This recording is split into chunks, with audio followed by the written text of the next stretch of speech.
Nous sommes sortis et là, devant le bâtiment des Arts, se trouvait le centre-ville de Montréal, comme une flotte à l'ancre dans un port arctique, avec toutes ses lumières allumées et la fumée qui montait tout droit. Le campus était sombre, avec ses fontaines d'ormes maigres et dénudées, mais de longs rhomboïdes de lumière provenant des fenêtres de la bibliothèque tombaient sur la neige. Ce campus était un îlot de calme dans le grondement de la ville, et la nuit, il était un îlot d'obscurité dans l'embrasement de la ville.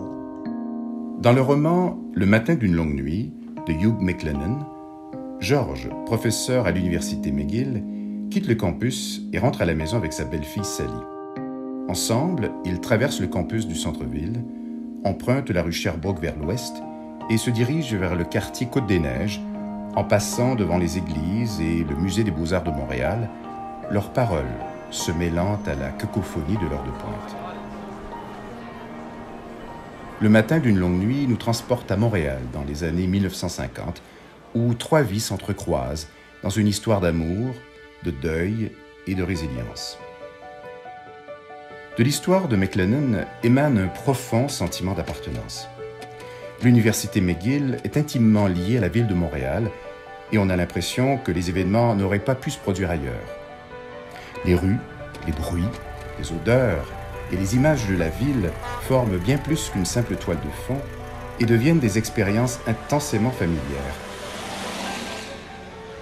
Comme s'il fallait connaître Montréal pour bien saisir les personnages. Natif de la Nouvelle-Écosse, Hugh McLennan s'est immergé dans le paysage culturel de Montréal et a écrit ce roman primé alors qu'il travaillait à McGill comme professeur d'anglais à temps partiel. L'auteur a puisé dans sa propre expérience de la ville pour créer le personnage de George et s'est inspiré d'écrivains, d'artistes, de médecins et d'étudiants rencontrés à l'université pour plusieurs autres personnages.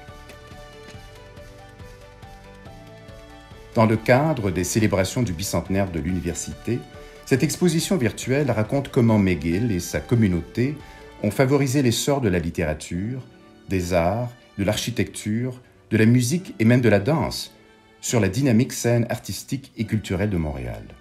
Pendant 2 siècles d'innovation et d'élan créatif, l'université McGill, reconnue depuis longtemps comme une figure de proue de l'enseignement supérieur, s'est employée à promouvoir les arts au Québec et à faire de Montréal la capitale culturelle qu'elle est aujourd'hui.